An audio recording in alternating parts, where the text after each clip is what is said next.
బుధవారం రోజు భక్తితో స్మరించాల్సిన పవిత్రమైన శ్లోకం ఇది. విఘ్నాలను తొలగించి మన పనులు సాఫీగా పూర్తయ్యేలా ఆశీర్వదించే దైవం ఆ వినాయక స్వామి.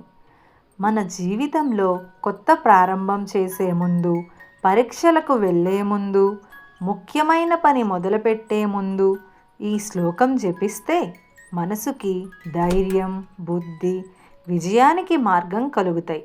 ఈ శ్లోకం గణపయ్య మహిమను తెలియజేస్తూ ఆయనను స్మరించడానికి అత్యంత ప్రసిద్ధమైన ప్రార్థనలో ఒకటి.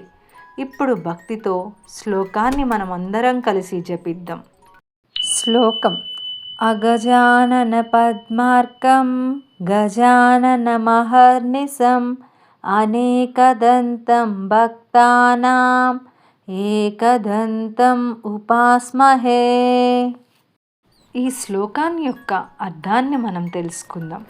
పార్వతీదేవి కుమారుడైన గజాననుడు సూర్యునిలా ప్రకాశించేవాడు, భక్తుల కోరికలు నెరవేర్చే ఏకదంతుడు ఆ గణపయ్యను మనం ఎల్లప్పుడూ స్మరిస్తాం.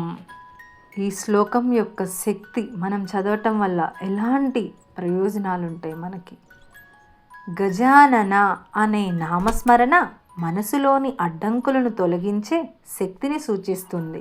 ఈ శ్లోకం జపం వల్ల ఆత్మవిశ్వాసం పెరుగుతుంది, నెగిటివ్ ఆలోచనలు తగ్గి మనసుకు ప్రశాంతత వస్తుంది, కొత్త ప్రారంభాలకు దైవానుగ్రహం కలుగుతుందని విశ్వాసం.